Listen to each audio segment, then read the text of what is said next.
ശിവരാത്രിയായിട്ട് ഞങ്ങളിന്ന് നേവി നഗറിലെ ശിവനമ്പലത്തിൽ പോയിട്ടുണ്ടായിരുന്നു. ഞാനും അമ്മയും കീർത്തിയും പൂജയെല്ലാം ചെയ്ത്.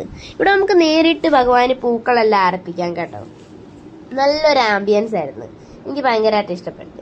ഇന്ന് നല്ല തിരക്കുണ്ടായിരുന്നു, ശിവരാത്രിയല്ലേ, അതുകൊണ്ട് നല്ല തിരക്കുണ്ടായിരുന്നു. ഇന്ന് പ്രസാദമായിട്ട് ഫ്രൂട്ട്സ് ആണ് കിട്ടിയത്, വെറൈറ്റി ഓഫ് ഫ്രൂട്ട്സ് ആണ് കിട്ടിയത്. അങ്ങനെ പ്രസാദം എല്ലാം കഴിച്ച് ഹാളിൽ നിന്ന് നല്ല മനോഹരമായ ഭജൻ നടക്കുന്നുണ്ടായിരുന്നു.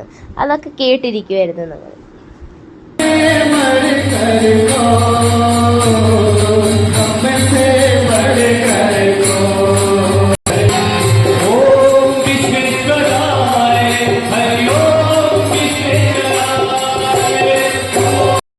ഭജനെല്ലാം കേട്ടിരിക്കാൻ നല്ല രസമുണ്ടായിരുന്നു. അവിടെ ഇരിക്കണമെന്ന് ആഗ്രഹമൊക്കെ ഉണ്ടായിരുന്നു, പക്ഷെ നാളെ സ്കൂളുണ്ട് ഗൈസ്. അതുകൊണ്ട് ഞങ്ങൾ തിരിച്ച് ക്വാർട്ടറിലെത്തി. അപ്പോൾ എല്ലാവർക്കും ഹാപ്പി ശിവരാത്രി, ബൈ ബൈ.